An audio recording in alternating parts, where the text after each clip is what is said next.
Naku mga ka-good news, napupuno na yata ang Congress kasi nag-issue na ngayon ng warrant of arrest ang Congress kay Kibuloy dahil sa hindi niya pagpapakita no show sa Congress sa kanyang hearing tungkol sa SMNI issue.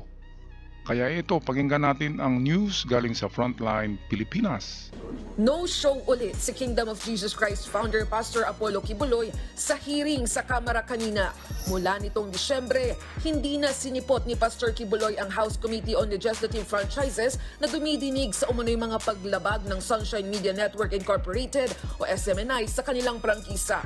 Ang SMNI ang broadcast media arm ng KOJC. Kaya ang Vice Chairman ng komite na si Surigao del Sur Representative Johnny Pimentel nagmosyong i-cite in contempt si Kibuloy. Okay, tika, sandali muna atin balikan yung mga babaeng nakapalibot sa kanya. Ito yung tinatawag na the inner circle. At alam na natin kung anong meron diyan, bakit magaganda ito. Sa kanilang prangkisa. Ang SMNI ang broadcast media arm ng KOJC. Mga mistisa lahat. Kaya ang Vice Chairman ng komite na si Surigao del Sur Representative Johnny Pimentel nagmosyong i-cite in contempt. Kaya ito si kababayan Johnny Pimentel ng Surigao, ang matapang pala ito. Kasi kahit Senado ay hindi nag-order ng contempt kasi majority yata sa mga senadors ay itong kaibigan ni Kibuloy. Ibig sabihin noong kampanya, noong eleksyon ay tumutulong yan para sa kanilang mga kampanya. Ngayon sa Congress hindi siguro ito nabibigyan. Kaya ang Congress ang unang magpa-aresto kay Kibuloy dahil sa kanyang news show. Ito si Johnny Pimentel ng Surigao. Kibuloy. The fact that he has not been appearing in these hearings, in this committee, just shows that he has no respect for this committee.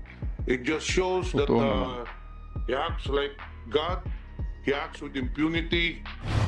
Bukod sa contempt, nagmosyon si Paduano na ipaaresto si Kibuloy sa House Sergeant at Arms. Inaprubahan ito ng House Committee. On a unanimous vote, the Honorable Pastor Kibuloy is cited for contempt. The chair in objection, the motion of the Honorable Paduano to ask the Sergeant of Arms directing the Sergeant of Arms to bring Pastor Kibuloy to the House premises is hereby approved. Ayan, majority ng Congress, House of Congress ay nag-aprobar ng arrest gamit ng kanilang Sergeant at Arms. Kaya meron na kaagad isang aaresto kay Kibuloy. Ngayon sa Senado ay merong parang status quo, parang hindi gumalaw.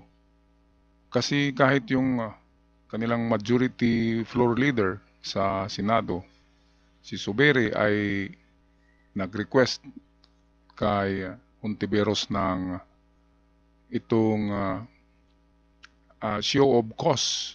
Yung mag-explain muna, show of cause. Mag-explain daw si Kibuloy muna. Ano namang i-explain? Binigyan na nga ng 7 araw para sisipot sa Senado, 3 beses na. Hindi sumipot dahil sabi ni Johnny Pimentel, ang congressman ng Surigao, ay parang Diyos. Parang Diyos na siya yung susundin. Kaya nawawalan ng respeto ang mga tao sa Congress, sa Senado kapag ganito. Na mayroong isang tao na hindi nila kayang dalhin diyan. Kahit nga si Laila de Lima ay bigla na lang ang kanilang pag-ano noon sa Senado, imbestigar at dinala diyan. Senador yun. Kaya medyo may ano dito. Merong favoritism, sabihin natin na ganyan, sa gobyerno dahil merong special treatment kasi nga noong eleksyon ay maraming tinutulungan itong si pastor na ito. Sa gitna nito, umapilang abogado ni Kibuloy na bigyan sila ng palugit bago gawing epektibo ang contempt at arrest order. May I make a final appeal, Mr. Chair, to defer the implementation of the contempt order until after I have advised my client. Just a deferment, not a revocation. Sa huli, binigyan ng kampo ni Kibuloy ng hanggang Biyernes para lumutang ang naturang leader. Balak naman ng isang kongresista na imbitahan din ng malapit kay Kibuloy na si dating Pangulong Rodrigo Duterte sa SM9 franchise hearing.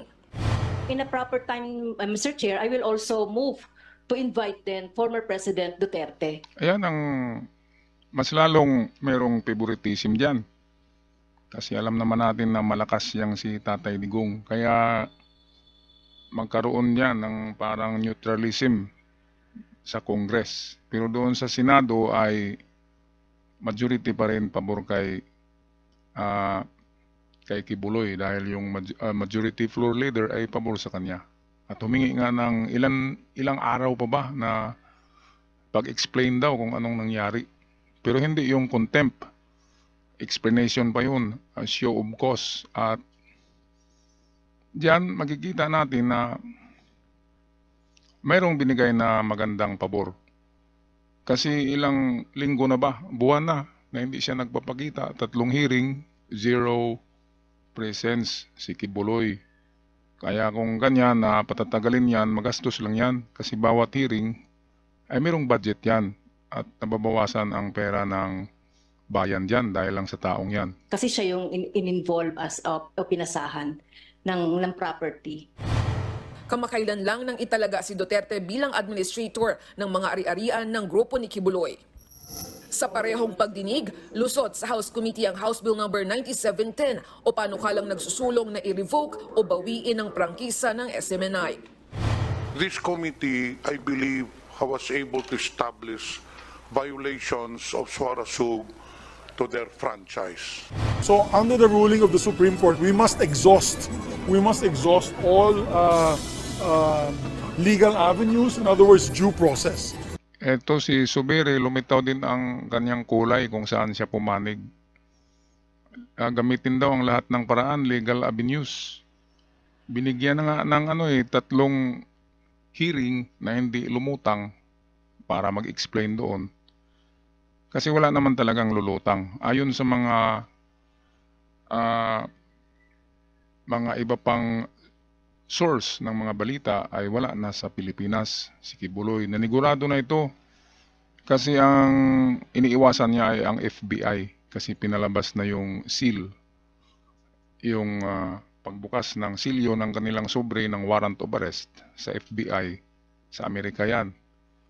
Pinalabas na kaya anytime mayroong extradition, kukunin siya dito sa pilitan ng FBI. Si Osama Bin Laden nga, kayang-kayang kunin yan ng Amerika kung kaya nangyari yun. Kayang-kaya, kahit sinong tao sa mundo, basta Amerika ang kikilos, walang kawala, kahit saan ka pa magtago. Susundan ka ng mga spy satellite. Lahat ng technology ng Amerika pagagamitin, kahit magsuot ka pa sa lungga ng bundok, ay matagpuan ka pa rin. Katulad ni Bin Laden, yun ang pinaka-example ng wanted ng Amerika na hindi nakawala. Patuloy tayo sa news ng UNTV. I don't want to be in violation of the Supreme Court ruling on the Farmally issue. Inayunan ni Senate President Juan Miguel Big Zubiri ang panawagan ni Senator Robin Padilla na sa halip na contempt order, maglabas na lang ng show cause order laban kay Kingdom of Jesus Christ o KOJC leader Apollo Kibuloy. Ito yung di ba naghanap si Robin Padilla ng 8 senador para magiging 12 sila, magiging 12 senadors na pabor kay Kibuloy at matigil ang arrest kay pastor. Ngayon, ay walang pumirma.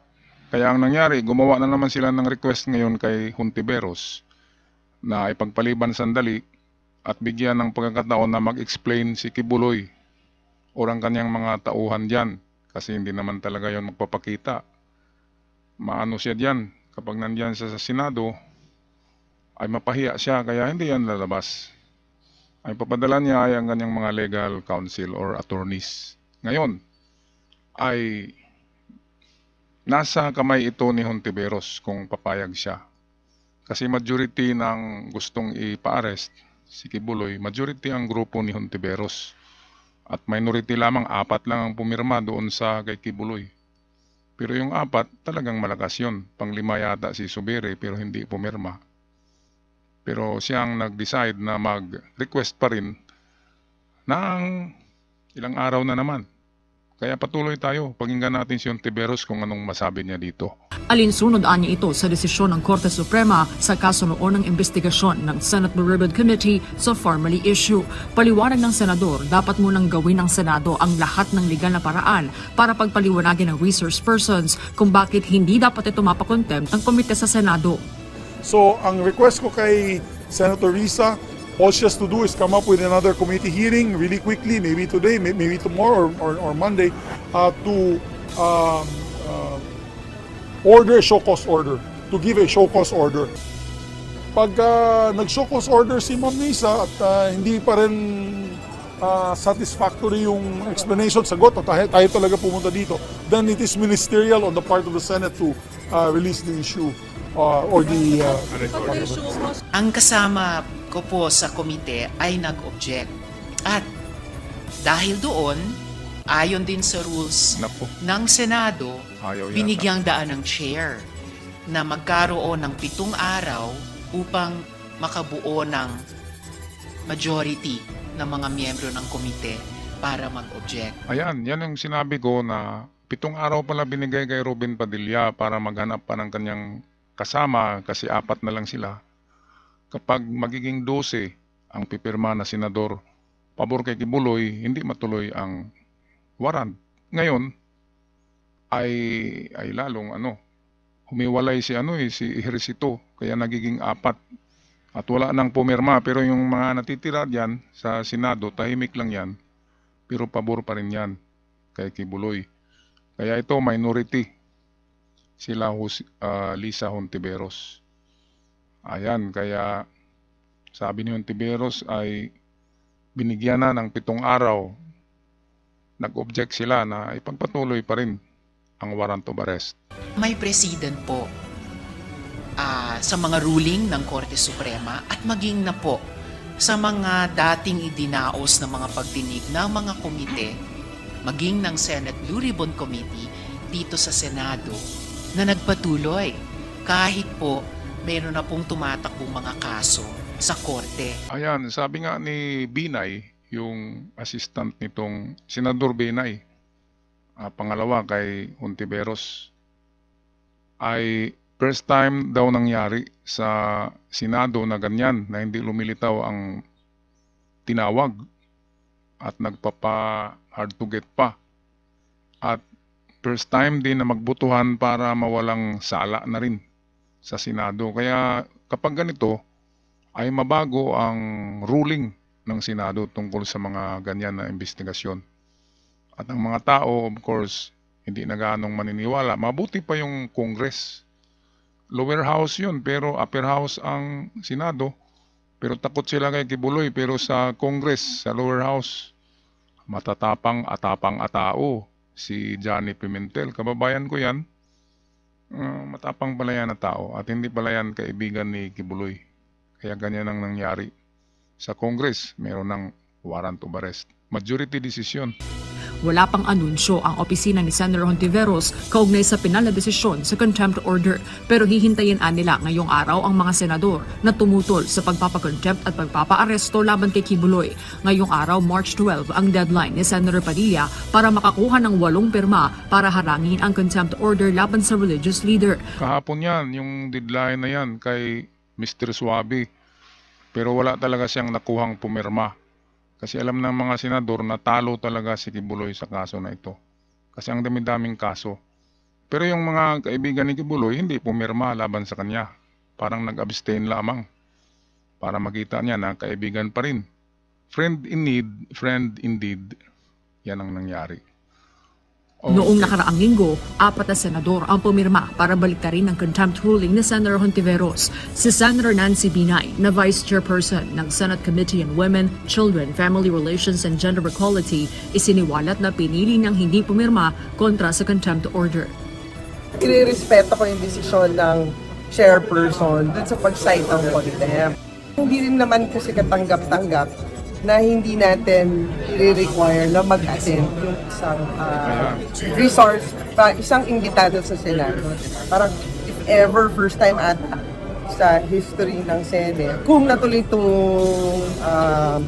reversal ng desisyon. Ayan, talagang ano naman, totoo yan na first time sa Senado nababawiin ang desisyon at biglang kumambyo yung mga senador. Sa panahon nga ni Leila de Lima, kulong ka agad. Kay Kibuloy, hindi makulong. Kaya merong ano yan, merong favoritism yan.